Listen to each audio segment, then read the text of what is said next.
반갑습니다. 오늘도 29년차 만신 무속인인 삼다도님의 이야기 3편을 들려드릴 거고요. 오늘 이야기는 국내의 한 호텔에서 발견된 정체불명의 항아리로 이야기가 시작됩니다. 자, 그럼 바로 시작하겠습니다.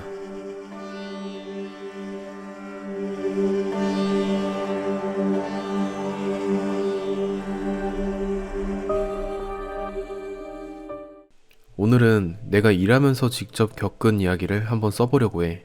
무서운 이야기, 괴담이라고 해도 귀신 무당 이야기가 전부라서 진부하게 느껴질 수 있지만 그래도 열심히 써볼게. 예쁘게 봐줘. 이번 이야기는 한 장소에서 각기 다른 3명이 겪은 비슷한 일에 대한 이야기야. 내 팔자가 이런지라 다 내가 일하면서 겪은 이야기뿐이라 미안해. 그래도 직접 일하면서 사건의 중심에 있었던 거니까 잘 들어줬으면 해. 예전에 정프님 라디오 사연 중에 정액 묻은 콘돔을 가져간 그 아줌마 이야기 들었지. 그게 무속의 관점으로 봤을 때 어떤 의미가 있는지도 맨 마지막에 설명해 줄게.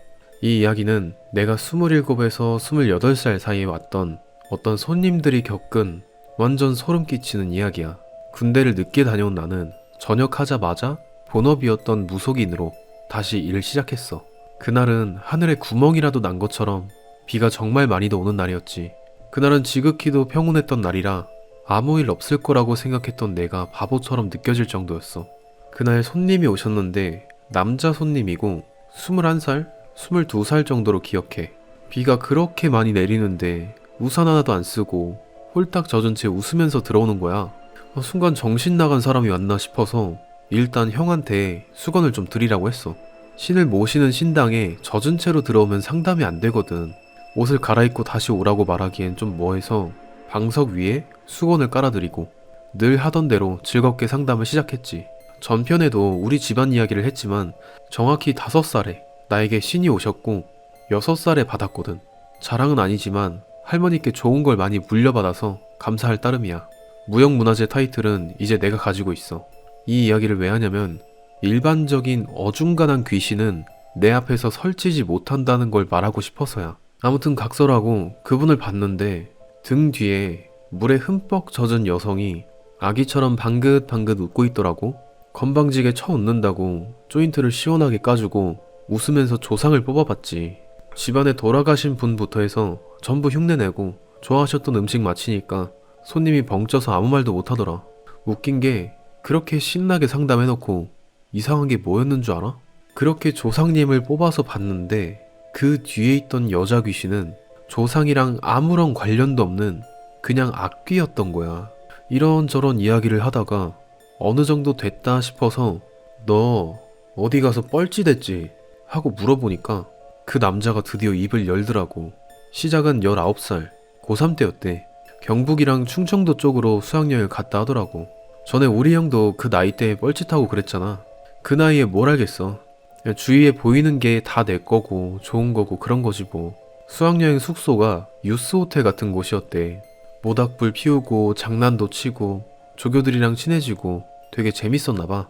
보통 저녁을 먹고 일정이 없으면은 9시, 10시까지 자유시간을 가지다가 소등하고 자잖아.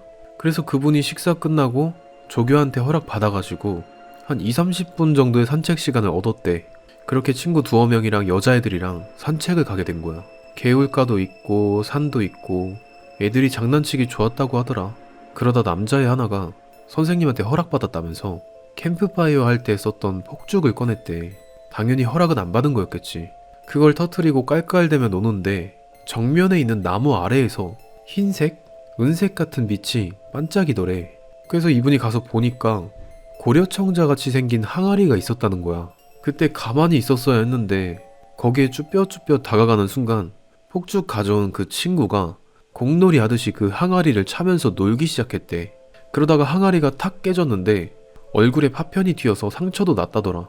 근데 그게 중요한 게 아니라 주변에 하얀 가루가 막 날리다가 사라지니까 뭐가 보이기 시작하는데 옆에 애들이 돈이다 돈! 이러는 거야. 그래서 본인도 자세히 봤더니 진짜 1만원권, 5천원권 이런 지폐들이 수북하게 써있고 김땡땡이라고 이름이 적혀 있었다는 거야. 애들은 찝찝하지도 않은지 그 돈을 다 담아서 숙소로 돌아왔대. 다만 그때부터 사건이 시작된 건 아니었다고 하더라. 정확하게는 고3 수능 보고 20살이 되던 해였대. 항아리를 발로 찼던 그 친구는 군대에서 사고로 다리가 잘렸다고 했어. 정확하게는 그 항아리를 찼던 발이었대. 문제는 본인 집에도 온갖 악재란 악재는 다 들이닥치기 시작했다는 거야. 근데 정말 운명의 장난이 뭔지 알아? 보통 귀신 들렸다고 생각을 하잖아. 이분도 그 생각을 안 한 게 아니었대. 근데 또 악재라고 하기에는 본인이 죽을 만큼 다쳤을 때는 또 기적적으로 죽지는 않아서 그게 너무 고통이었다고 하더라. 그도 그럴 게 내가 상담을 해줄 때도 그분한테 너 그 어린 나이에 죽을 고비를 5번이나 넘겼네? 라고 말할 정도였으니까. 그분의 부모님, 남동생, 형 할 거 없이 다 기본적으로 2번씩은 고비가 있었더라. 그날 이후로 그분 집안은 무너질 대로 무너지고 만 거지. 어느 날부턴가 그분의 어머님이 자꾸 어린아이의 목소리로 이분한테 칭얼칭얼 대더래.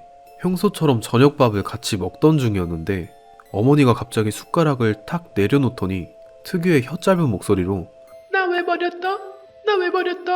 하면서 말을 하는데 찰나의 순간에 잠깐 뱉은 말이라서 어머니는 기억을 못했다나 봐. 심지어 밤만 되면 어머니가 네 발로 기어다니면서 하루 종일 자기를 따라다니기 시작했고, 어떻게 해서 어머니를 간신히 재우고 본인도 좀 자보려고 하면 또다시 방문 앞으로 기어와서 애기 목소리를 냈다는 거야.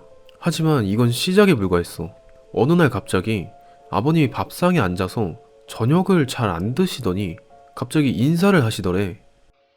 그동안 즐거웠다. 나는 이제 내 아기가 기다리는 곳으로 간다. 이렇게 말씀하시면서 뭔가를 마셨다고 했는데 마시자마자 입에서 픽어폼이랑 토사물이 막 쏟아져 나왔대. 알고 보니 농약이었다고 하더라. 무엇보다 제일 소름 돋았던 건 아버님이 막 토하고 있는데 옆에서 어머님이 혀 짧은 목소리로 숨이 넘어갈 듯 웃으셨대. 드디어 이러면서 정말 신난 것처럼 어깨를 들썩이면서 되게 기쁘게 웃으셨다는 거야. 그것도 정말 소름 끼치는 웃음으로.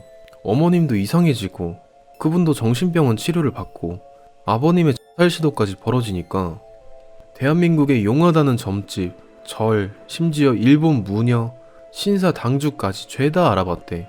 귀신은 보이는데 도저히 어떻게 된 일인지 모르겠다고. 달래주면 달래줄수록 더 꽉 달라붙어서 힘이 커진다고 했다는 거야. 도통 알 수가 없더래.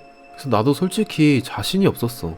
조상님도 다 뽑고 할 말도 다 했는데 게다가 이곳저곳을 다 다녀봤다는데 과연 내가 이걸 해결할 수 있을까? 이런 막연한 불안감이 들더라고. 그래도 이분이 맹한 표정으로 말하면서 체념한 듯이 희죽거리는 걸 보니까 내가 직접 해결은 못하더라도 이유라도 알고 방법이라도 있으면 꼭 알아봐 드리자 싶은 생각이 들었어. 그래서 당시에 할아버지 담뱃값으로 10만원만 받고 일을 시작하게 된 거야. 일단 처음 원인이 됐던 장소로 갔어. 시간이 얼마 지나지도 않았는데 그 유스 호텔은 망했고 주변이 엉망이 되어 있었지. 그 장소로 가보니까 찍어주더라고. 가보니까 무덤처럼 풀이 있는 곳에 움푹 패인 곳이 있더라. 그때 발로 찼다던 항아리는 이제 없어도 느낌이 진짜 싸하더라고. 아, 이건 아니다 싶어서 내려가는데 그 순간 모든 장면이 주마등처럼 빠르게 지나가는 게 보였어. 항아리를 발로 찼던 그 순간부터 지금까지 말이야. 그렇게 얼추 방향을 잡은 것 같아서 나를 받고 그곳에서 일을 진행을 했어. 이후에 어떻게 됐냐고? 이야기 전개가 갑작스러울 수 있는데 걱정하지 마. 아직 안 끝났어. 이쯤 되면 눈치챈 사람도 있겠지만 그 항아리는 유골함이었어. 사람 뼈가루가 들어간 유골함을 발로 차고 모욕한 것만 해도 용서받을 짓이 아니긴 하지만 이분에게 들어온 저주는 그것 때문이 아니었어. 그 항아리에 있던 건 임신한 여성의 유골이었는데 인위적으로 봉인되었던 거야. 다른 무속인이 어떤 특정 목적을 담아서 그 임신한 여성의 혼을 봉인시키고 그곳에 묻어둔 거였어. 왜 그곳에 있었을까?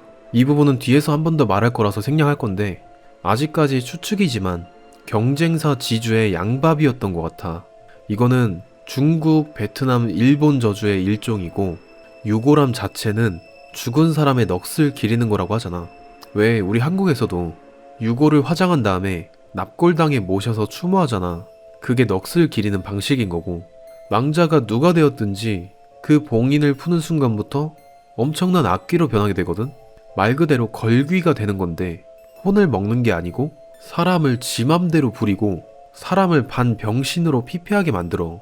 그리고 그 터에 들어온 모든 망자나 생자들을 먹어치우는 존재가 되지. 이 방법은 산 사람, 즉 봉인을 푼 사람이 영린을 건드리는 거야. 이전 이야기의 코토리바코 상자처럼 나라에 따라서 저주 방식이 바뀌었다고 생각을 하면 돼. 그 안에 있던 돈은 쉽게 설명하면 산 사람의 저승 노잣돈인 거야. 거기서 조금 더 변종이 돼서 중국과 대만에서는 산 사람과 죽은 사람, 빨간 봉투 괴담이 생긴 거고, 그래서 그렇게 쟁쟁한 무당들도 처리하지 못한 거였다고 하더라고. 이거는 그걸 갖다 놓는 사람도 건드리는 사람도 모두 저주를 받는다고 말이야. 원념이 강하고 일찍 간 영가를 놔서 상대를 피까지 말려서 죽이는 저주.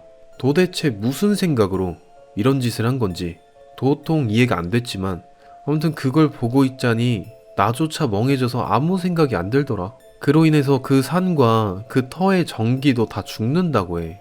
그래서 그 일대가 망한 것 같아. 누가 그런 건지 모르지만 굉장한 원한이 있는 것 같았어.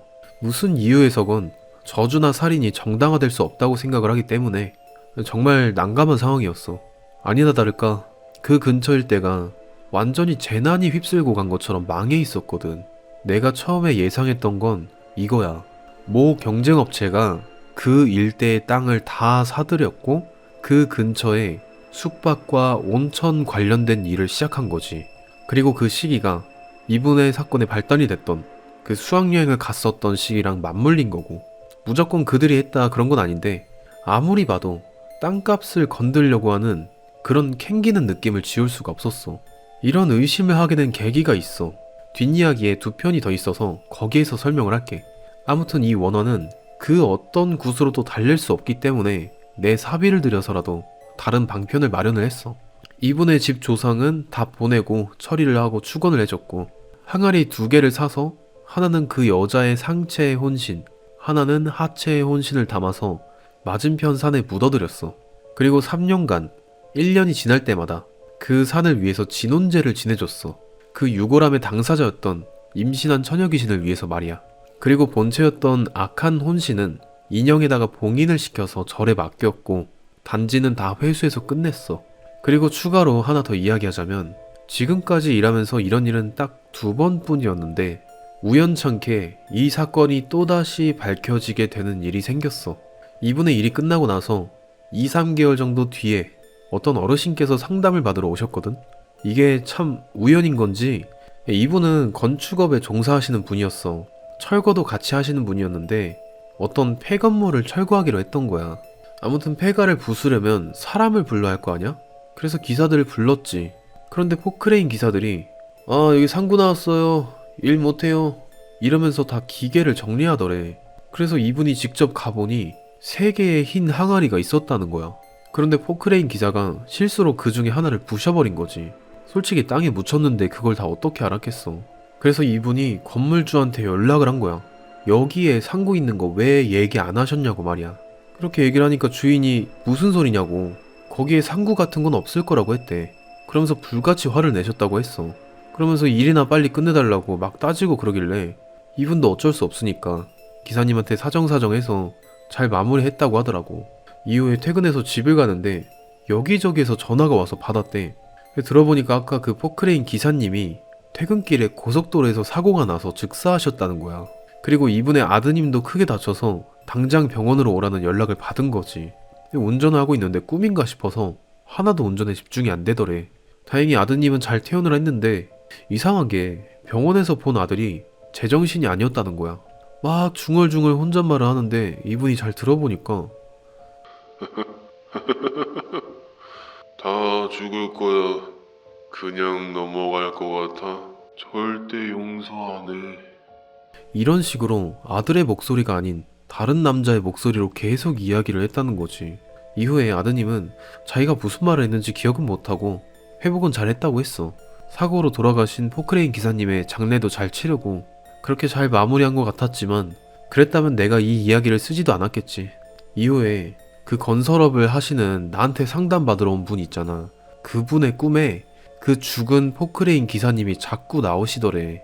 자꾸 내 집에서 나가라, 내 집에서 나가라 이러면서 그렇게 쫓아왔다는 거야. 그렇게 한두 달을 그 꿈을 매일 꾸다 보니까 수면 패턴은 완전히 박살나고 제정신일 수가 없었지. 생활 자체도 안 됐으니까 성격도 점점 이상해지고 가족들과도 사이가 멀어지게 됐다는 거야. 그리고 하나같이 하는 말이 그때 같이 현장에 갔던 사람들도 돌아가신 그 기사님이 어디서든 막 피칠가미 상태로 나타나서 막 손을 떨면서 내 집이야 나가라고 이러면서 자꾸 꿈에서 나오더래. 그러면서 자기들은 마누라도 도망가고 애들도 자꾸 사고 나서 중내산에 하니까 차라리 절이든 성당이든 어디라도 가서 도움을 받는 게 낫지 않겠냐 이렇게 얘기를 한 거지. 그래서 그분이 그 이야기를 듣고 주변에 물어서 소개로 이렇게 왔다고 하더라고. 솔직히 어떻게 나한테 찾아왔는지 아직도 의문이긴 해. 내가 이 이야기를 왜 했을까? 눈치 빠른 사람은 벌써 알 수도 있겠다. 이분이 집을 부수고 땅을 파고 항아리를 발견했던 그곳이 첫 손님이 말해줬던 그 유스 호텔, 그곳과 한 3-4km 밖에 안 떨어진 산이었거든. 내가 상구를 한두 번 파본 게 아니니까 그 안에다가 유골을 어떻게 어떤 방식으로 모시는지 다 안단 말이야. 그런데 이 항아리들은 비스타리만큼 그곳과 똑같았어. 그 저주가 어느 순간에 풀려버려서 그런 건지 그게 풀린 걸 아는 것도 되게 소름 돋고 무섭지만 그 짓을 불과 2-3개월 사이에 또 다른 곳에서 하고 있었던 게 진짜 무서웠어. 다시 말해서 그 유스 호텔 근처에 있던 그 항아리, 그걸 내가 처리하자마자 또다시 그 주변 일대 지역에서 누군가 또 항아리에 어떤 혼을 봉인하고 또 그 상구를 만들어서 갖다 놓은 거야. 아무튼 거기에서 나온 유골은 총 3구로 한 구는 할아버지 영가인데 원래 거기에 묻혀있던 사람이었던 것 같아. 그 말은 거기에 있는 상구는 그 상구대로 화장을 해서 저주의 봉인을 만들고 그리고 또 어디서 구했는지 모르는 또 시신 2구로 또 다른 봉인을 만든 거야. 도대체 누가 이런 짓을 왜 하필 이런 폐건물 인근 산속에서 왜 이렇게 열심히 하고 있는 건지 이해가 안 됐어. 어쨌든 할아버지 영가는 뒷산에다가 정식으로 상구랑 봉분을 만들어 드리고 나머지 2구는 원래 이쪽으로 연고가 없던 분들이라서 정식으로 좋은 곳에 모시고 끝냈어. 의뢰자 이분은 다시 건축업에 복귀하셨고 관련됐던 인부들도 다시 재결합했다고 해. 이후에도 다른 변화는 없었다고 하고 그렇게 잘 넘어가는 줄 알았으나 이 항아리랑 관련된 이야기가 또 나오게 돼. 첫 번째 사고가 났던 곳을 기준으로 10km 정도 되는 거리에 있는 읍내에서 있었던 이야기야. 거기에 목욕탕이랑 고깃집을 같이 운영하던 사모님이 있었는데 언제부턴가 목욕탕에서 사고가 너무 빈번하게 일어난다고 이거 가게 문 닫아야 하냐고 울상을 지으면서 상담을 받으러 오셨어. 얘기를 들어보니까 사건이 터진 그날 아침 6, 7시쯤에 어르신 2분이 목욕탕으로 들어오셨대. 이후에는 따로 손님이 안 왔었고 그렇게 하루가 끝나가는데 하도 손님이 없어가지고 까먹고 있었다가 라커룸 키가 모자란 게 보여가지고 아니 이분들은 왜 안 나오시지 싶어서 들어가서 확인을 해봤대. 근데 그 어르신 2분이 목욕탕 안에서 돌아가신 채로 있었다는 거야. 근데 또 이상한 게 보통 하루 정도로는 시신이 그렇게까지 부패하지는 않는데 그 어르신들은 시신이 물에 불어가지고 형체를 알아볼 수 없을 정도로 훼손이 심각한 상태였대. 마치 용암에 담겨져서 녹은 것처럼 말이야. 난 이게 이해가 안 되더라. 아무튼 이틀 정도 간격으로 사람이 죽어나가니까 이게 가게가 걱정되신 건지 본인이 무서워서 그런 건지 뭐 수소문을 끝에 나를 찾아오신 거였어. 처음에는 앞서 말한 그 다른 사연들과 관련된 것도 몰랐고 이분이 그 근처에 사시는 것도 몰랐어. 그래서 일이 언제부터 생겼냐 물어보니까 밭일이랑 고깃집 일을 같이 해야 돼서 직원을 채용하게 됐는데 그 후부터 사고가 좀 빈번해졌고 사람까지 죽게 된 거야. 그래서 나한테 와서 이제 어쩌면 좋겠냐고 이렇게 얘기를 하신 거지. 일단 원인을 파악하려면 당연히 목욕탕에 가야 했었고 그때서야 거기가 그 장소 근처인 걸 알게 된 거였어. 이 정도면은 누가 그 마을 일대 자체를 저주하고 있는 게 아닌지 의문이 들 정도로 무섭더라고. 아니면 나를 죽이려는 사람이 있나? 그래서 일부러 나한테 이런 손님들을 보내나? 그런 생각까지 들더라고. 솔직히 너무 하기 싫었어. 아무튼 목욕탕에 가서 내가 모시는 어르신이 남탕과 여탕을 샅샅이 뒤지셨거든? 근데 남탕 쪽에 그 욕탕 밑에 최근에 공사한 것처럼 타일이 덕지덕지 붙어있는 걸 보시더니 저기 누가 공사했냐면서 불같이 화를 내시는 거야. 그래서 내가 물어봤지. 근데 목욕탕 사장님이 모른다고 하니까 옆에 머리 벗겨진 어떤 아저씨가 쭈뼛쭈뼛대면서 자기가 사람을 써서 했다고 하더라. 그래서 내가 말했어. 저기에 뭐가 있는 거 내가 안다. 그냥 솔직하게 말해라. 파보고 나서 얘기할래? 아니면 그냥 할래? 이렇게 얘기를 하니까 아저씨는 눈동자를 막 이리저리 굴리면서 어이 뭘요? 저 아무것도 몰라요. 이러면서 끝까지 발뺌을 하는 거야. 그래서 거기를 직접 파보니까 아니나 다를까 하얀색 항아리 한 개가 나오더라. 이쯤 되니까 항아리만 보면 PTSD가 올 정도였어. 그 자리에서 진짜 불같이 화를 쏟아냈지. 이거 말 안 하면은 첫 번째, 두 번째, 세 번째 살해자까지 죽는다고. 그 사람들 이 자리에서 다 죽기 전에 똑바로 이야기를 하라고 으름장을 놨어. 그러니까 쭈뼛쭈뼛대면서 자기는 절대 아니래. 누가 와서 시키기만 한 거고 자기는 진짜 모른다면서 당시에 3억이라는 엄청난 돈을 줬다는 거야. 그냥 공사만 하는 줄 알고 냅뒀다면서 말이야. 아마 공범이었던 것 같아. 돈 때문에 이렇게 할 수는 없다고 생각을 했거든. 근데 아무리 심증이 있어도 물증이 확실하지 않으니까 내가 어떻게 할 도리가 없더라. 그럼 그 당사자들 번호를 아냐고, 정보 아는 거 없냐고 물어보니까 그냥 건설하는 사람이고 땅 사는 사람들이라고 했대. 다른 거는 모른다면서 어찌저찌 받은 번호로 전화도 다시 해봤지만 있는 번호도 아니라고 하더라. 그 직원이 목욕탕 주인한테 죽을 죄를 지었다고 죄송하다면서 바지가리 행위를 자꾸 울었어. 근데 웃긴 거는 경찰에 아무리 신고를 해봤자 뭐 저주 때문에 사람이 죽었다, 저 사람 잡아가라 이러면은 헉이나 조사하겠냐 싶은 거야. 그래서 일단은 알겠고 앞으로 그 사람이 혹시 오면은 꼭 연락을 달라고 했어. 더 이상 피해자는 늘지 않았고 잘 마무리하긴 했지. 이 정도면 그 저주를 내린 당사자를 찾는 게 빠르겠지만 아무리 쥐잡듯이 잡아도 그 배우는 못 찾아냈어.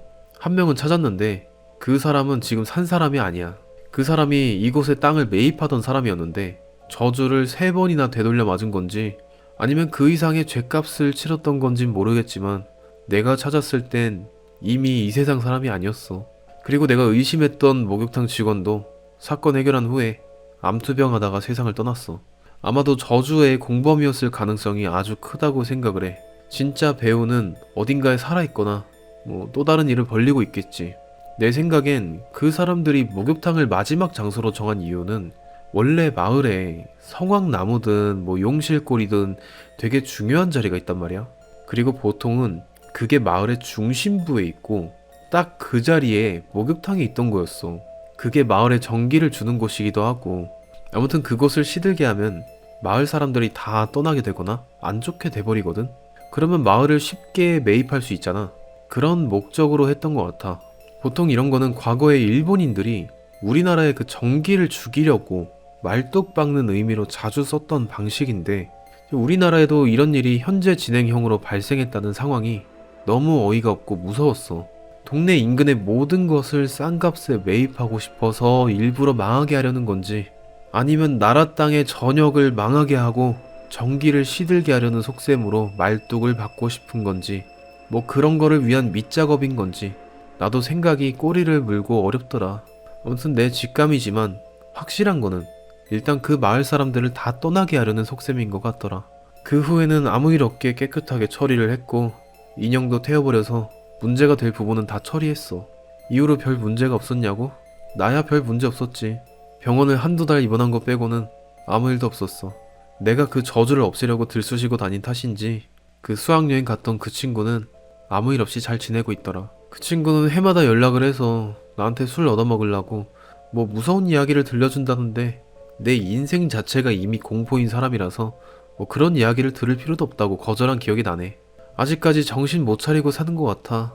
최근 소식으로는 그 친구는 흉가 다닌다고 뭐 폐가를 다닌다고 뭐 그러던데 이제는 나한테 와도 처리 안 해준다고 했었어. 뭐 다른 살해자분들도 뭐 사업도 사업이고 아직 뭐 별거 없이 잘 지내고 계시니 다행이지. 무슨 영화 같은 우연이고 드라마 같은 이야기냐 하겠지만 절대 주작 없는 실제 경험담이야. 한 장소에서 2km 내지는 10km 떨어진 곳 마을 중심부로 뻗어진 저주라고 해야 하나? 그런 느낌이었어.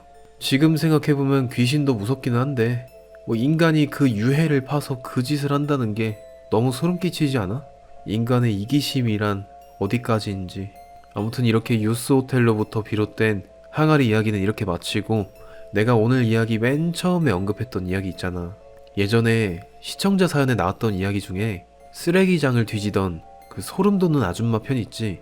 왜 그 아줌마는 아들의 콘돔을 챙겨가려고 했을까? 이것에 대해서 생각을 해보자면, 일반적으로 우리 무속업계에서 아이를 못 가지는 가정이나 아들이 나오지 않는 집안에 사파로 전해지는 비방 같은 게 있어. 그게 남자의 정액을 채취해서 부적을 만든다던가, 그걸 또 동물 사체에 묻혀서 비방을 만든다던가 하는 게 있거든.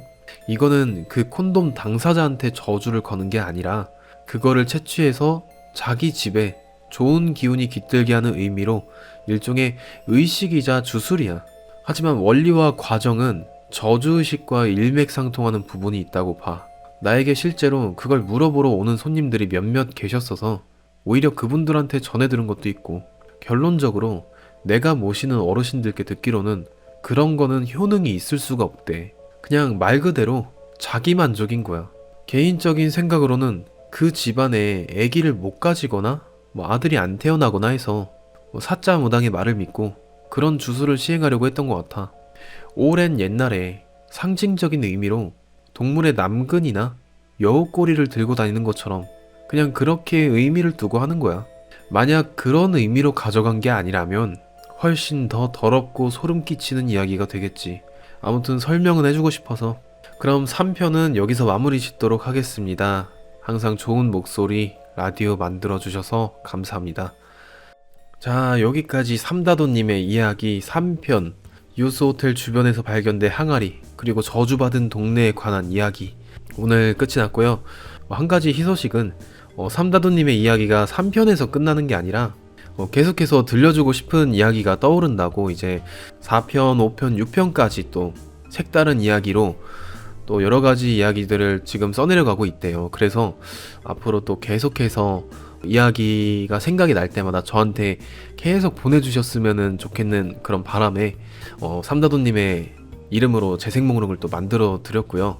진짜 오늘 읽으면서도 진짜 너무 소름 돋았고 너무 재밌었습니다. 특히 그 첫 번째 손님 중에서 우리 엄마가 새벽마다 이렇게 네 발로 막 기어다니면서 나를 쫓아오고 애기 목소리를 내고 막 그렇게 한다더라. 그 부분도 진짜 제가 솔직히 제 목소리로 연기를 하는 거지만 너무 무서워가지고 그거를 하면서도 닭살이 돋았고요. 눈치채신 분들은 아시겠지만 지금 목소리가요, 지금 제가 감기에 걸렸습니다. 지금 코가 어떻게 됐어요. 코 속이 아예 꽉 막혀가지고 좀 목소리가 코맹맹한 소리가 들어갔을 것 같아서 좀 걱정이 됩니다. 그래도 최대한 코맹맹이 소리 안 내려고 노력을 했으니까 조금만 양해 부탁드리고요. 다음에는 좋은 컨디션으로 또 돌아오겠습니다. 아무튼 이렇게 3편까지 이야기를 마무리하면서 또다시 이제 다른 시청자분들도 많이 기다려 주셨기 때문에 시청자 썰, 네이트판 썰, 공포극장까지 계속해서 사이클을 굴려가면서 이번 달 초에 많이 못 올렸던 만큼 좀 열심히 해서 좀 올려보려고 합니다. 건강관리를 좀 제대로 하면서 하는 게 낫겠다 이 생각이 드네요. 저는 또 다음 거 촬영하러 가보겠습니다. 지금 계속 코가 간지럽고 눈물이 나네. 아무튼 안녕.